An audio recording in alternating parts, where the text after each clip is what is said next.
Good morning, BCB. All right, everybody, and welcome to another episode of BCB Live. It is Drive Safe Dave, along with the ever-present, the ever-screaming out this morning, Big Blue. How you doing this morning, sir? Doing well. Welcome to the show. You know what? You were requested to be on the show a couple of times by several people over the last couple of weeks. They hadn't seen you in a while. Do you even remember the last time you were on the show? It's been a while. What's up, peeps? What y'all doing? You just threw the peace sign out, didn't you? Yeah, it's peaceful hump day. Squirrel. Peaceful hump day. Yeah, Here we go. So do you remember the last time you were on the show? Do you have any idea, any clue? Man, I want to say it's months. I mean, y'all got this little fancy thing. Brian's not invited anymore. What are you talking about? You're here today. I know, you many times. only because I was First of all, I was told. I'm like 14th down the list. Hey, Big Blue. Okay, hold up. That is not true. I was told many times. Wait, he's out. I'm he's busy. Out. He's out. There's a third microphone. You can come in here It's anytime. like, oh, that's, Whoa, hold up. Buckle up, Bob. Big Blue, we'll ask him. He's the 14th. I don't think that's true. But I'm just not. welcome to the show. Cherries. Welcome, and it's different, right? From the last time. I mean, we got paint, we got screens, we got BCB Live, we got. Me. Unfortunately, we have Dover right here. But no, it looks good. It looks really good. We have an upside down sign on Those are the go-to signs after this one. So the one that's up here, so like they'll change it out change them out. Okay, that's the filter spot then. Yeah, that's the hangout spot. Okay, understood. I know the rules of engagement now. If you come in here a little bit more often, you'll know kind of how some of it works. But we're glad to have you, sir. We are glad to have you, glad to see you, and very excited that you're here to share another episode of BCB Live with the family, right? With the family of drivers who are doing an excellent job. Do you know the numbers today? 11 on the goat. No, you got it backwards.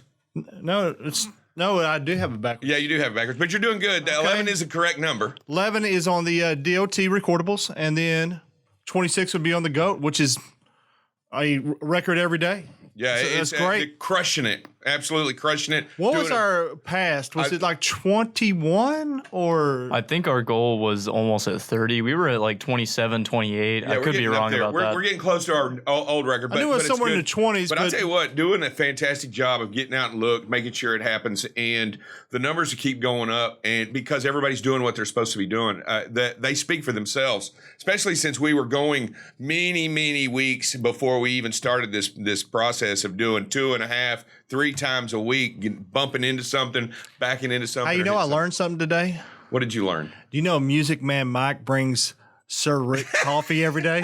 Not every day, but he did bring it to him today. I was like, what are you doing? He brought in a cup of coffee. I thought he was going to make himself comfortable like he's doing the show. I come in here and I'm going, what is Rick's coffee we saw doing in my spot? And then we had a little with Music Man Mike. Oh, yeah. Yeah, and I was like, what is that? And he goes, well, usually I bring it in for Rick. I said, oh, you bring it in for Rick, huh?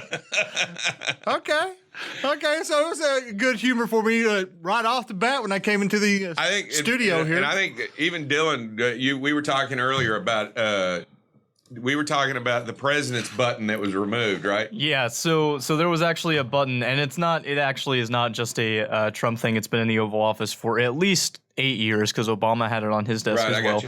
So there was this button in a wooden box that had a red button on it, and you would press it, and apparently they bring you whatever you want, and you just tell them before what you want this button to bring you. And so Trump had people bringing in Diet Cokes to his office. So he was drinking 12 Diet Cokes per day. 12 a day. As many as 12 a day. Wow. Yeah. So what was Obama's? It didn't say anything. It just showed a picture of it on his desk. Great information. If we're going to dive deep into it, producer, let's go all the way. He stopped at 12. He said 12 Diet Cokes. No, I read the whole article. It was actually on Fox News, so if it's going to lean anywhere, it's going to be towards Trump, but it didn't say anything about Obama. Diet Coke's a lot of Diet Cokes, wouldn't you say? It's a lot of Diet Cokes. Man, that's a long day. It's a hard job, but I understand if you're the president of the United States, if you're the president or whatever, you got coffee brought to you. But if you're sitting in the Oval Office, I pretty much don't need the president fumbling for change over at the Coke machine trying to get out of Coke. While I get that. The president should be. They should bring him a Coke. Hand and foot. I agree. No, I got no problem with that. Hey, man, he's running our nation. No matter if you're on the right or the left. Yeah. That person should be served correctly. I just don't know if he should be served. No, I get for it. our future. Absolutely. He doesn't need to be hanging out trying to find I wonder if he came and sat in these seats, he would be saying, like, hey, we need some. And does the president press the button, give me a new seat. So I don't think the president. I'm going to go What out is on a limb up and with these chairs? dude, no one has had a problem with the chairs until you got here. I mean, I'm like going, hey. Sit up straight. I am sitting up straight, but I'm like on like a cliff and I'm coming down. That's Rick's chair. You just get. Oh, so you're saying he's front heavy? No. I'm just saying it's Rick's chair. Wait, I can't speak to Rick's chair. Hey, Sir Rick. I can't. Basically, Dover said you're front heavy. I can speak to my chair, and it's fine. I can't. No, speak you to just his spoke chair. about his chair. No, I said that's his. We'll deal with that later. All right, gotcha. So speaking of that, and I'm just let me tell you something. So last night, my wife went to it's her hair night, and we had a little discussion when she gets in, and I just asked her. I said, "So hair night, I'm good. Your hair looks good. Great job, honey. Good stuff."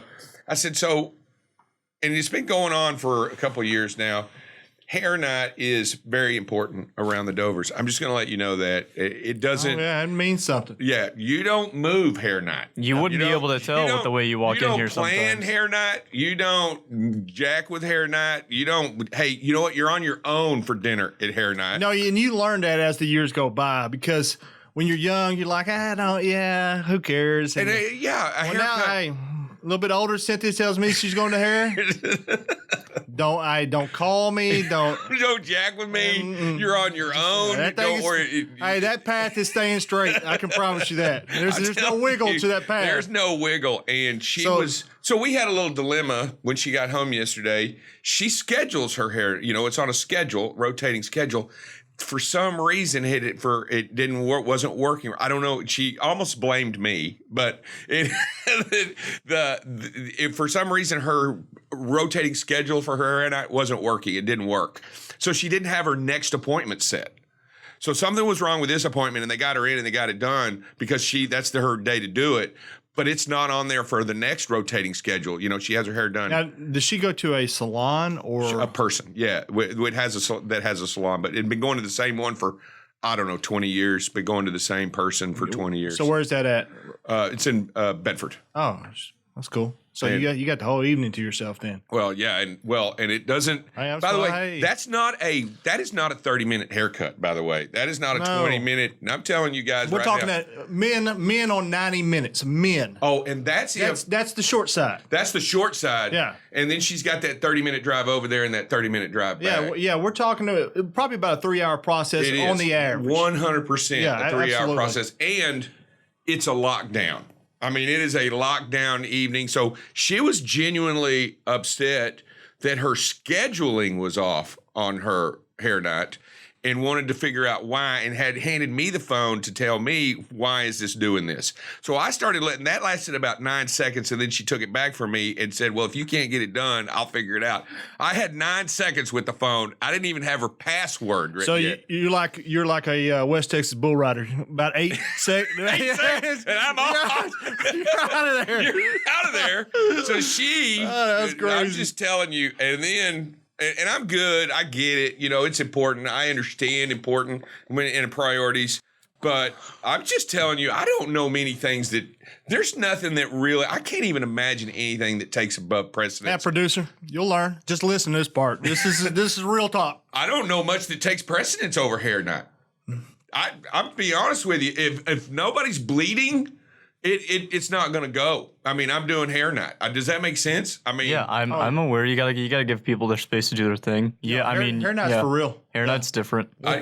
She can move nail night around or toe night, or she'll move. She doesn't have a problem moving those things around. But locked in day, for real. That's it. And it's a Tuesday. Always a Tuesday. It's no playing around. It's a Tuesday. I'm like, why? You know what? You need to flip that to Monday. That way you get, during football season, you get every Monday night football. I told she won't do it. Or you can flip it I don't know. These days, hold on. Hairstylists don't work on Mondays, right? Aren't they off on Mondays? I don't know about that. that. Are they off on Mondays?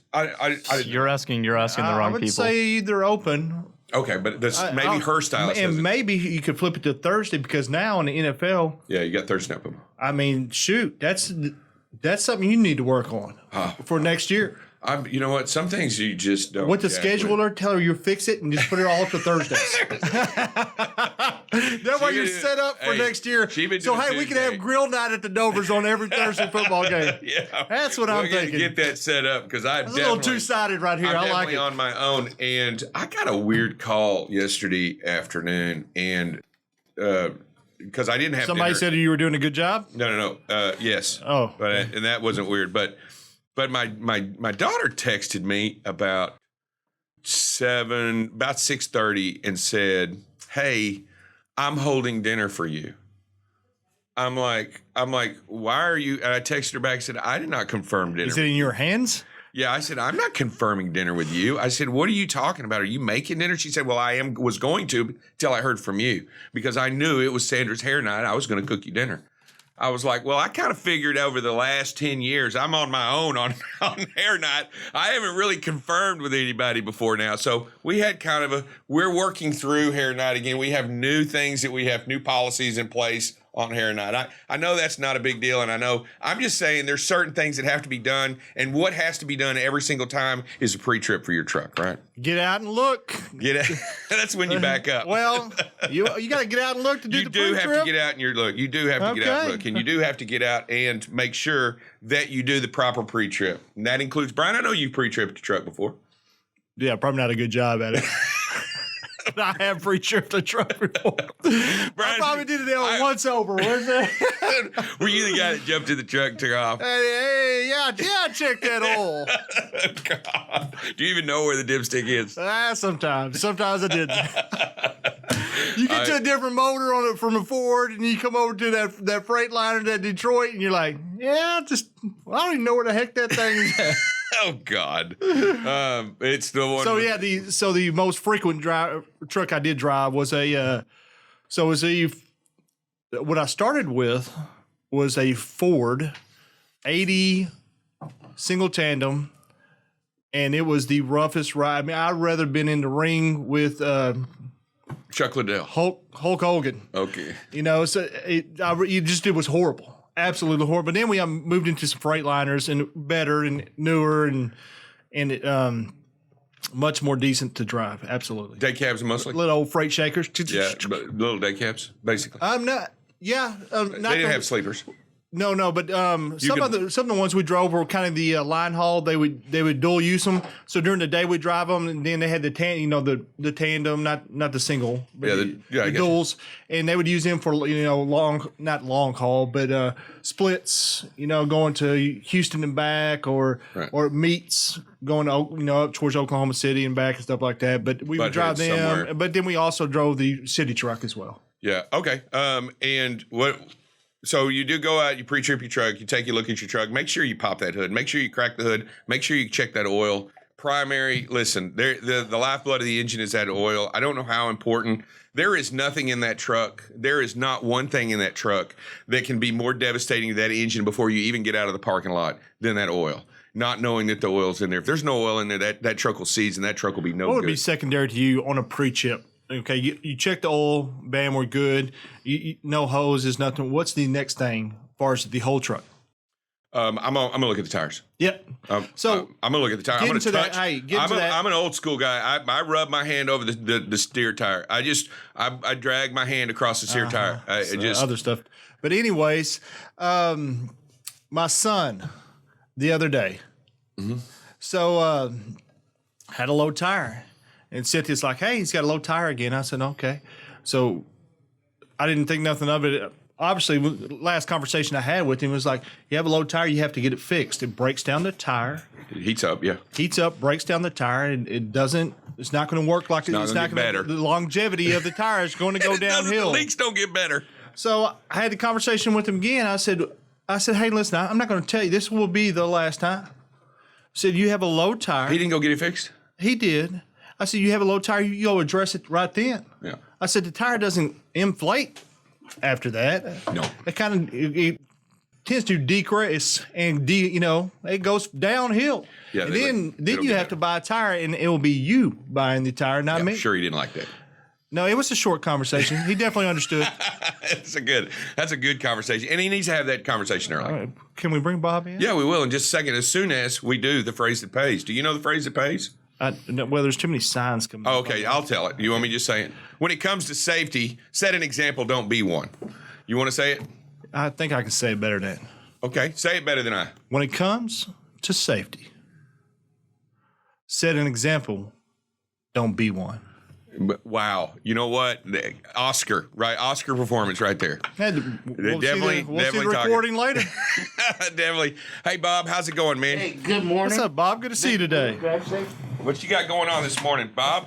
Not a lot. The weather's a little bit better. Yeah, I think it is a little bit better. Yesterday was a crazy day across. Well, we do have some drivers shutting down in Kansas City area today, so it's probably a little hairy through that area, I would say. It's going to get better. It won't be lasting long, but New York and California, we have some issues with wind, and New York has some freezing fog. So I hate freezing fog. I know. Golly, man, I'm telling you, there's not much worse things than freezing fog when it comes to driving, because it just coats the windows, it glistens the road. I've seen trucks parked just start to slide off because when we came to a stop, because they were right on top of that thin sheet and just kept moving, and they weren't, no wheel was rolling. I'm just telling you, freezing fog is some of the most, you can't see, everything's freezing up. It is horrible. Yeah, I think, Blue, by the way, I think we should have you do the phrase that pays all the time. It kind of sound like a fatherly advice. No, yeah, you know what? Thank you, Bob. We'll record you in each day. We'll send the Brian Brzezowski recorded message. We could do that, producer. Yeah, that can be done, right? Okay, I'm with that. Hey, good morning, everybody. Forget to take the mask off. I wear my mask. I do too, but not on the show. I can tell.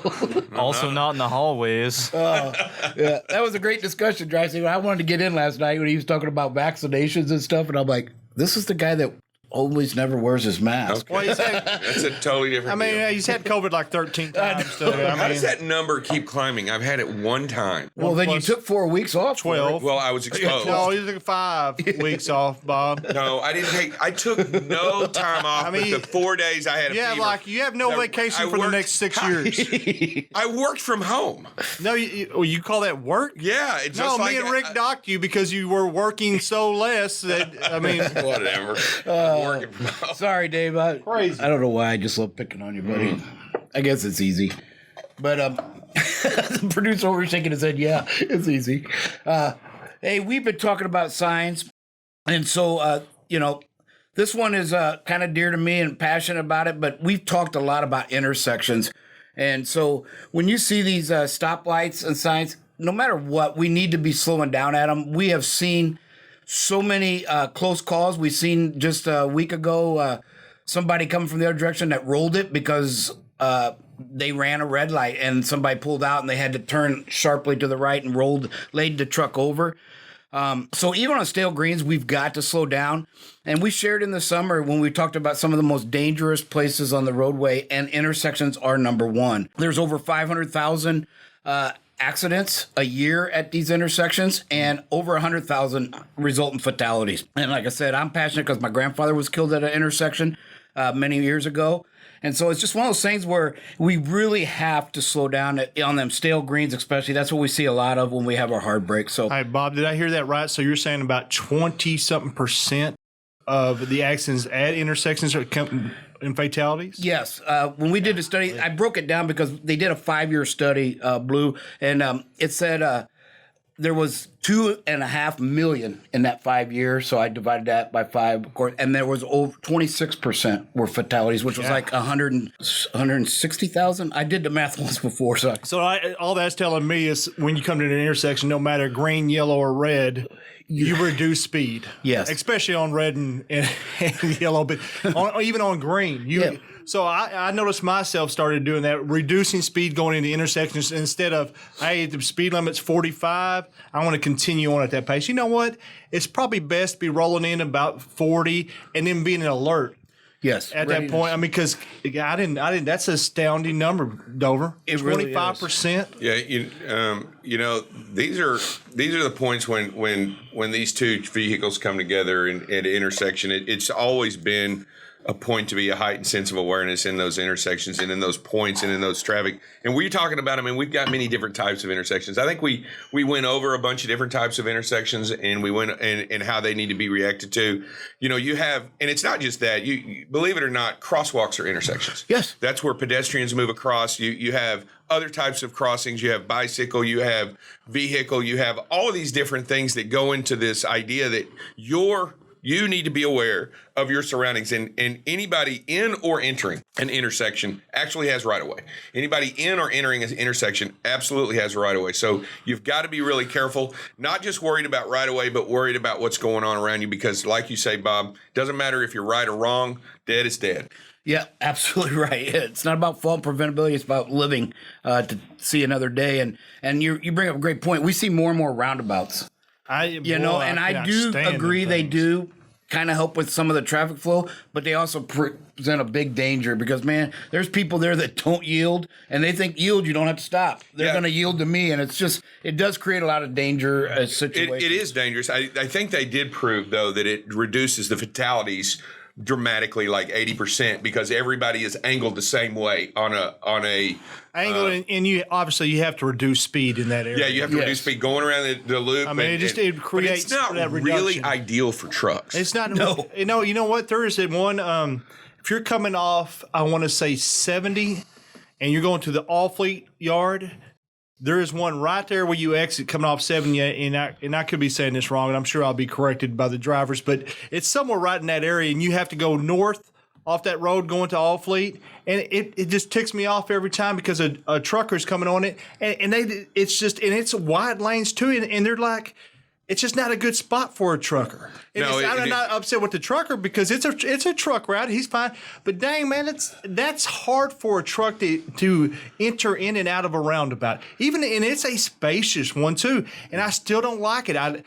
When I see the trucker in front of me on them, and it happens quite often because that's a big busy truck area, I slow down and I kind of get everybody's way so he has that time to turn and maneuver. And it's just, to me, not safe. I think we have one by Walker. Yes, we have one in Louisiana. We kind of steer away from, say, hey, don't go this route, go this route. Because we've had two incidents for sure that I know of that we bumped, whether it's our fault or their fault, where they came into the lane or our back end got into the lane, and we've had issues there. Yeah, roundabouts are just not good for trucks. No, they're not. They're very difficult because I guess, and I believe that to be not just for the driver, but for everybody around them. Most people don't truly understand the swing effect of a truck. They don't understand the clearance necessary to make a turn. You know, there are signs on the back of some trucks that tell them not to get when you button hook a right turn because it's so difficult. But there's a sign back there. But if that person's going to the right of you when he truck, he ain't reading it anyway. They don't understand, or they don't care about it, or they ignore it. They don't understand the swing effect of a trailer, and they don't. And we've had that happen quite a few times. Yeah, absolutely, cutting in and cutting in. You got your right blinker on,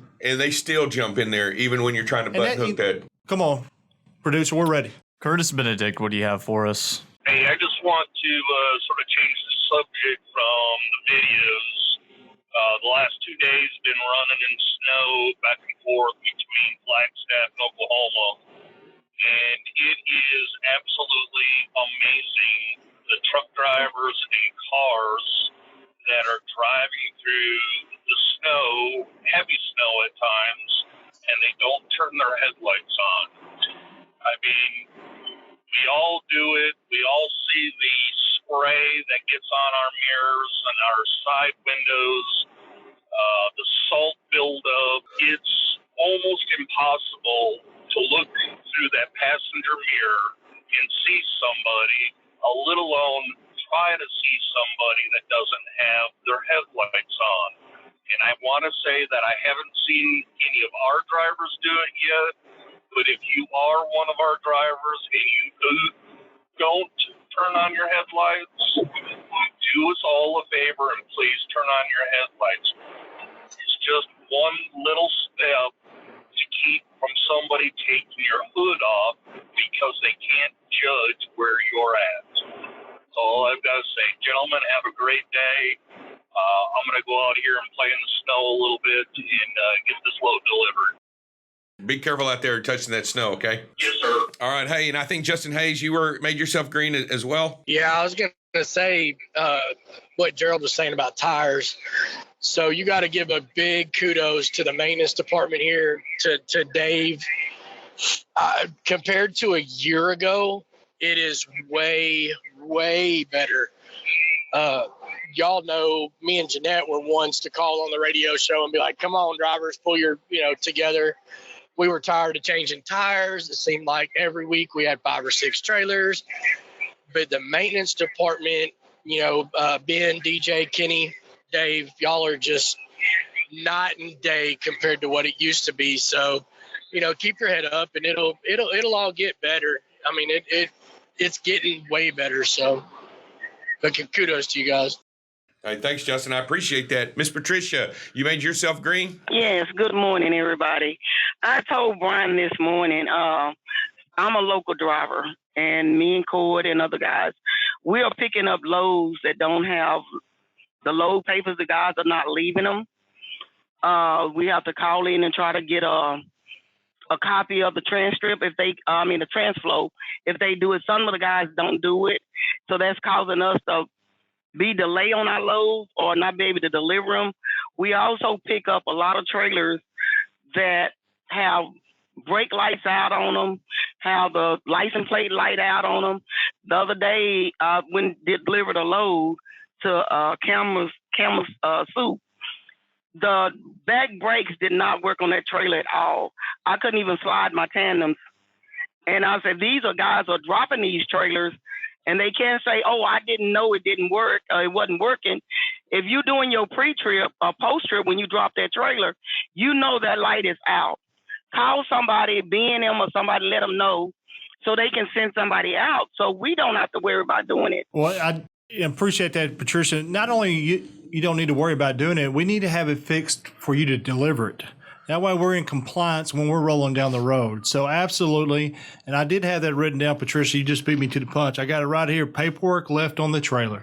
So guys, when we're dropping trailers and you're not delivering the load, just make sure it's part of delivering the load. Let's make sure, and it's great that you transload a copy, but let's leave that original paperwork on the nose. I think we all know that. Sometimes you get in a little bit of a hurry. I think that's part of this, slowing the process down, making sure we're doing our job step by step. It's going to happen.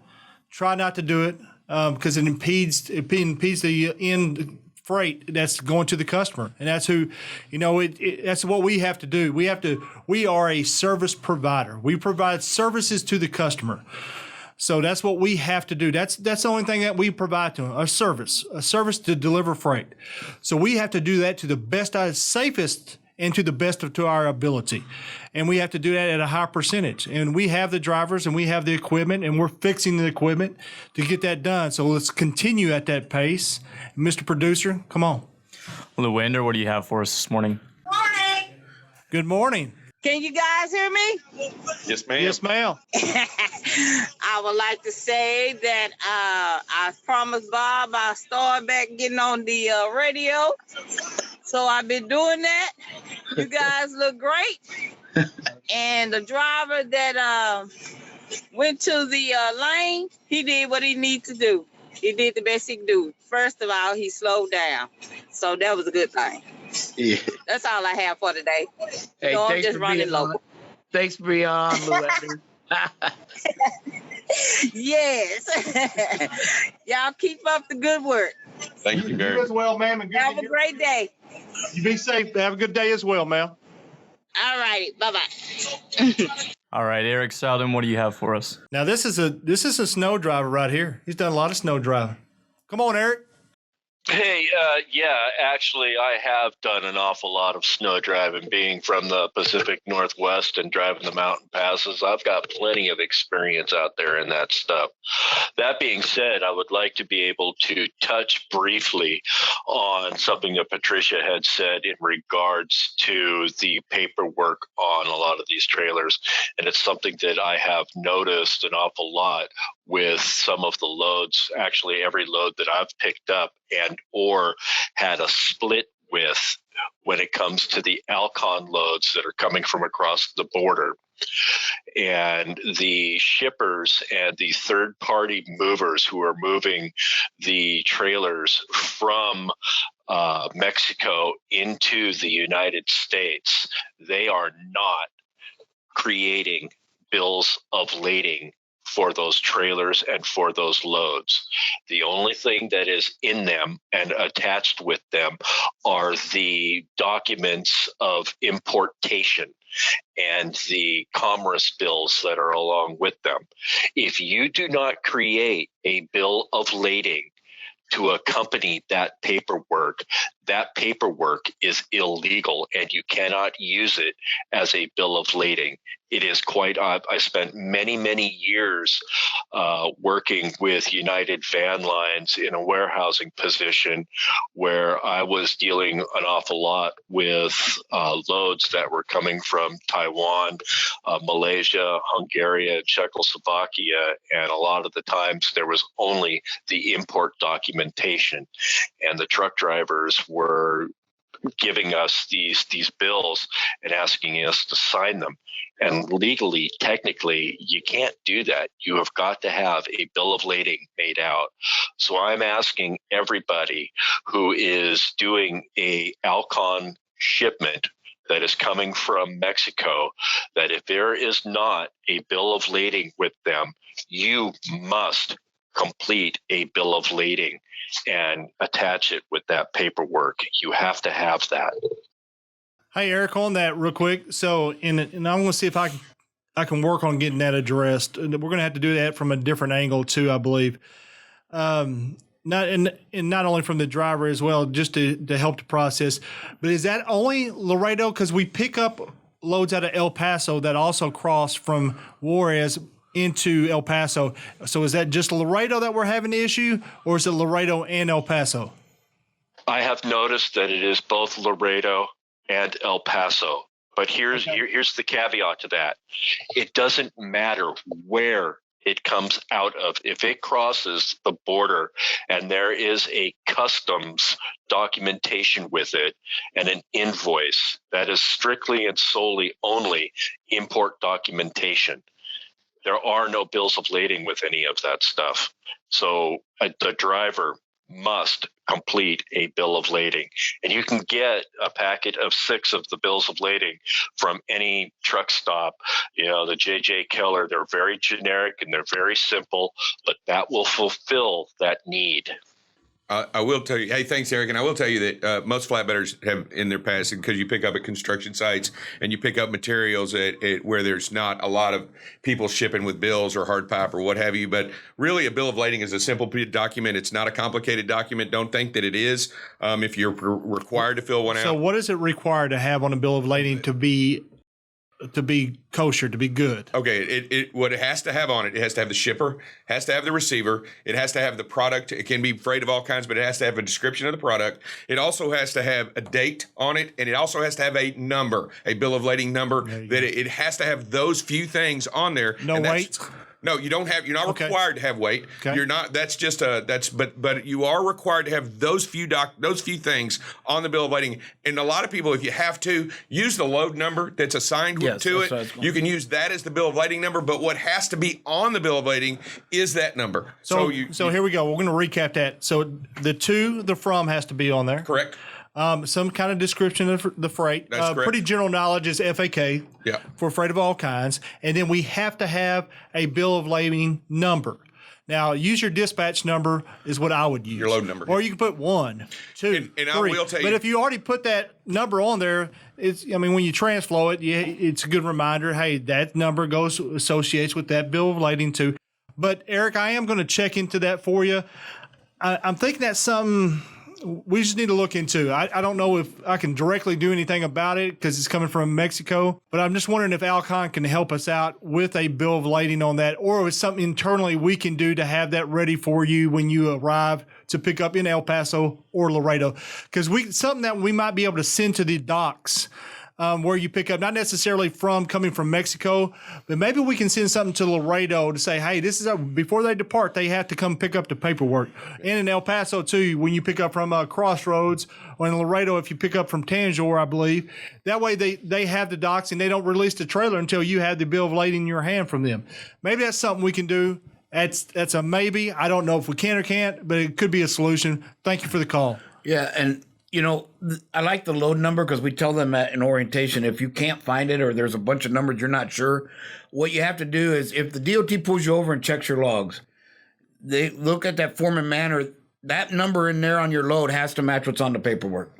Whatever it is. If you write a load number, that's okay. Circle it, and then when they check it, they can check and write you up if they don't match. Correct. So all they're doing is looking that the load is identified in some form and manner. And so, yes, we like using that load number because you all have one. Just if you can't find the load number that's on the bill or you're creating a bill, put your load number, and then that's what should be on your log too. Tim, come on, producer. Justin Hayes, what you got for us? Third time's the charm. Come on, Hayes. Seal number is not required on the bill, but definitely encouraged to put it on there. If there's not a seal on the trailer, definitely encouraged to put one on there. If you pull across the scale and you don't have a seal, they can open your doors, and if you don't have a load lock, get you for an unsecured load. So I would always put a seal on there, but I'd definitely write it down on the bills too.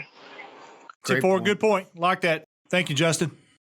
And we're good. I think you're gonna. Is that it? Cool. Yeah. Good job, Bob. Thanks. We had a lot of questions, a lot of comments, a lot of conversation about a myriad of issues: intersections, stoplights, trailers, bill of ladings, you name it, weather. You got it all today, didn't you? Yeah, and ran the gambit. I like what Lonnie said. Hey, stay diligent. Don't give up. I do like that. One of my favorite sayings is, if not me, then who? And that's what we all have to look at. Hey, if not me doing my job, then who's going to do it, right? And just stay with it. Don't give up, as Lonnie said. I love that. All right. And thanks, Bob. I do appreciate it. And as next and coming up is always Ache R. Hey, Miss Christy, how's it going? Good morning. How are you? I'm doing well. What's going on in the wonderful world of human resources? Just want to remind anyone that hired on the last week of December, it is your open enrollment week. So please log into Paycom, go to benefits, click on 2021 enrollment, and have that completed by Friday evening. I will give you a courtesy call today just to remind you so that you can have that done and you don't miss out on enrolling for any benefits that you were wanting. And also want to remind anyone kind of talking about settlement sheets yesterday, do remember that vacation pay, holiday pay, and any garnishments or insurance deductions do not show on your settlement sheet. Those only show in Paycom on your pay stub. So that settlement sheet is going to show your loads, but if you want to see vacation pay or insurance deductions, those will show in Paycom on your pay stub. And with that, today there are no birthdays or anniversaries. Uh-oh, what happened to today? One of those blank days? It is just one of those blank days. All right. What about celebrity birthdays? Well, there is Lewis Carroll has a birthday today. Dover, Do you know who that is? Lewis Carroll? Mm-hmm. I don't know. Is it All in the Family? No, he wrote the Alice in Wonderland. Oh, yeah. I know. You're talking author. He seriously? wrote. You Yeah, I missed it. I was thinking, who was I thinking of? Who's the guy named All in the Family? And then there are a couple. Mimi Rogers has a birthday today. Bridget Fonda has a birthday today. Patton Oswalt. No one Hey, John Witherspoon's birthday's today. That dude is funny. Are you just laughing at yourself because you're remembering the dude? No, because some of the movies he's in, the dude's hilarious. When the dog bit him in the butt, it's always funny when somebody gets there. Oh, the dude is hilarious. Okay. Happy birthday, John. You gave us a lot of laughs. Well, Miss Christie, we appreciate everything. What extension are you and Shelly at, just in case somebody needs to call y'all? I'm extension 168 and Shelly's extension 146. Well, ma'am, you have a great day and we appreciate it. Thank you. You too. All right. And as always, we come to a couple of things. The Franny story today? Either that. Let's go ahead and get the funny story in today. What do you got for us? Well, we've got a couple. I'll just do one of them for the sake of keeping things kind of contained here. So I was reading here, and A confused, jealous wife stabbed her husband after seeing her younger self in older photos and thinking that he was having an affair with somebody else. Wow. So she stabbed him. So happened to me. Yeah. Oh yeah. so Is this a Right regular after occurrence? Tuesday night, too. Right after. That is so gonna happen to me. But so a confused, jealous wife seeing herself. There's got to be something. There's something else. So she found photos of him with a quote unquote younger woman, but it turns out that she herself was that younger woman. So the photo of the couple was taken years ago while they were dating in Did she not Sonora, notice he was Mexico. younger in the photo? Because I mean, She probably saw. he aged well. Yeah, I'm maybe just he saying, I aged look gracefully. back, I can see. If I look back at a photo, I could definitely, even 10 years ago, I looked. I could, you have nothing to worry about on that. I mean, year to year, day to day, you're getting older. We can see it. So, hey, you're Who good. is it? Getting Well, older, you might be getting older with age, but not with look. Big Blue's had this gray hair for a while. He looks the same. I'm just telling you. Please, 10 years ago when I met you, I'll be 45 forever. When I met you 10 years ago, it was not quite that. Oh, simple. it had a little frost on the.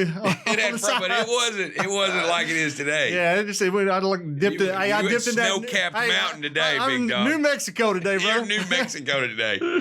Oh goodness. Oh, that is yours. That Dover. You know what? I don't understand. I don't understand why you don't have your ringer off. That's what I don't understand. I did have. Did you? Do you have hear- another Franny story? Yeah, so a Nashville lawyer had his license, like his lawyer license, suspended after posting advice on Facebook on how to make murder look like self-defense. So That's just bad advice. Yeah, I mean, well- I've heard of advice, but he posted it. So, yeah, a woman on Facebook made a post seeking advice on how to handle possible abuse or harassment. And so attorney Winston B. Sitton encouraged her to lure the man into her home and shoot him, according to an opinion filed by the state's high court. So bad How advice. about call 911? Let's be simple with our advice. What are you talking about? I mean, what is he thinking? This dude passed the bar. Well, he said, and I quote here, "As a lawyer, I advise you to keep mum about this if you are remotely serious. Your defense is that you're afraid for your life. Quote, revenge or premeditation of any sort will be used against you in trial." And then he went on to kind of explain you should lure the man into your house before claiming self-defense. That's just bad advice. And then he gave his number to the lady for it. This was on Facebook. He posted this on her wall. You can have attorney-client privilege, but when you post it on a public platform, you are no longer. How about you just turn the ringer off? That's I had two. You're 2 for 2. That is 2. So what do you like? I don't. What You does know that what? mean? You know what does it he get is. marked? They all know. Well, Does he get shocked twice? What are we doing? That's a great question. Do you get shocked twice? Can we make that happen? Yes, you can't make it happen. New rule. No. Yes. No. Rick's gonna start Absolutely. calling every single time now. No, whatever. I usually have it off. Just but it turn got it off. almost- You usually have it off, and you twice rang, and you didn't never turn it off. I thought I turned it off. What time is it? 8:50. 8:50. Oh my goodness! Yeah. I have a 9:00 meeting. I think we're gonna have to wrap this bad boy up. But hey, we don't do sports anymore in this place. We mentioned I it in saw the some first- hockey. Did you guys catch the hockey game we last make night? mention. We make of it in the first 15 We don't talk. minutes. We don't talk hockey to the playoffs. in this Hey, place. Stars won 2-1 last night. It was a good game. It was So cool. what is there coming back? I mean, I don't know they didn't play for like the first 2 weeks because They're a they had favorite. 17 people on COVID. Well, obviously they went to the Stanley Cup last year and they didn't lose anybody. So what? They're 2-3-0, 4-0. I think they're 2-0 right now. Let me double check right now. I can tell you I the could be wrong Mavs are about not playing well right now. They're 8-9. that. 3-0. They're 3-0. 3-0 right now, and the Mavs are 8-9. Little Texas sports right now. Also, let's talk about a little bit about the Super Bowl real quick. 3-point favorite, Kansas City versus Tampa Bay in Tampa Bay. So what are you thinking right now? What they 50? I think it's 56 on the total points. So what are you thinking right now? I just want to hear it. 34-17, Who? Kansas City.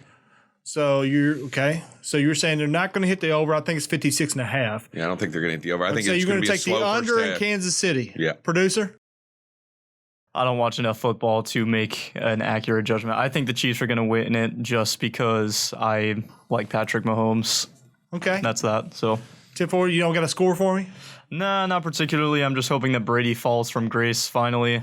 Please, I'm begging for it. I don't think there's fallen anything from grace. Greatest all time. Hey, so he's in his 10th Super Bowl, so we all understand this. Yeah. Oh, no, I understand he's going to continue to go to the Super Bowl until he retires, but... Yeah, no, it's just unsnap unbelievable. Also saw something on Twitter the other day. The only thing I get on is Twitter. I don't do Facebook. I don't do, and the reason I do Twitter is because of sports. It's heavy baseball. But I watched something about Brady on Twitter the other day, and it was kind of him and somebody doing an interview about the start. So when he was a freshman in high school, he was the backup quarterback on a 0-8 freshman team. Just put that in perspective. On freshman football high school, he was 0-8, and he was the backup. They lost every game, and he was the backup quarterback on that. So when he went to Michigan, he said he got recruited late, Michigan. I think, I want to say it said he was the 7th string quarterback in Michigan when they started. He said the highest honor that he has received in any football is when he became captain of the Michigan football team, I believe his senior year, because of the progression that he had went through and what it meant to him to lead. Because I mean, obviously, we all know he's a great leader. It was a cool video. I shared it with I was going to share it with my son. I think we spoke about this. He'd already seen it. Yeah. So, producer, I was big motivational to my son. Good sports, he loves it. Good baseball player. And so his thing as a young kid is mental. He's not right, which typically that's 18-year-old, understandable. But I said, if you want to get to the next level, this is where you have to be. So I saw that, and I was fixing it forward it to him, and I realized the only reason I saw it because my son had liked it. And I was like, oh, man. So I sent him a little text saying, hey, man, I was going to send this to you, and you had liked it. I said, and then I gave him, and Brady talks about not taking the easy road. So, and you can incorporate that anywhere. Like at BCB, we're not taking the easy road on safety. That's just all there is to it. Man, we're doing a great job. I'm proud of y'all every day. The videos, you know what? We show the videos because everybody has something to work on. Whether that's driving, whether that's in the office, whether it's maintenance, we all learn stuff every day. We all have stuff to work on, and we all do things that we're like, dadgum. Thinking back, I probably should have did like the guy driving the long nose. Was that the Pete that we saw? He still did a good job. But, if we're going to armchair quarterback, that's what we do here. In hindsight, just reduce the speed. And then Mr. Monk said, hey, you seen that where you're losing the lane? Get over. So if we're going to armchair quarterback, that's what he could have done. But in hindsight, he still did a good job. He got out of it, got over just in time, and it still was good. But, it's easy road. Let's don't take the easy road. That's all I got to say. Let's be passionate in what we do. Let's do a good job on post trips. Let's do a good job in delivering freight. Let's do a good job in getting you home and getting you miles. So, you know what? I appreciate y'all. You owe the crowd a prayer. Yeah, I'll go ahead. Dear Heavenly Father, we humbly gather before you today to ask many things of you. Of these, we ask that you offer us your grace and you give it to us each and every day. Father, we also ask that you protect our people out there as they go forth and do your will and do what needs to be done. Father, give us the courage to do that today. Give us the strength to go out and do what has to be done today. It's not easy, but we ask that you encourage us and we ask that you give us the strength to go do it today. Father, we also ask that you protect those out there on the road that are running. You also ask that you protect those that are in their four-wheelers and every single person that we encounter out there as well. Watch over them, comfort them, and make sure that they're okay. Father, we also ask that you comfort those that are sick. There are many that are sick and many that are continuing to get sick. We ask that you comfort their families. We ask that you comfort those that are sick and that you help those in need today. Father, we ask all these things in your name. Amen. Amen. All right. So it is a great day, a good day, and a day to be safe, right? A day that we're not going to take the easy road. That's correct. We're gonna do the right thing every time, and we're going to slow down. We're going to gain space and reduce speed. And get out and look. That's right. So I appreciate every one of you out there, guys. Be safe through that snow, through the adverse weather, through the wind. Y'all got the hard job. We're going to protect you on the inside and do everything we can to get you miles, get you money, get you home, and put good equipment on your back to get there. So we appreciate your time. All right, everybody. Remember, be a blessing upon somebody else today by not only taking care of yourself, but by taking care of the person next to you each and every day. With that, God bless, Godspeed, and drop the mic. Boom.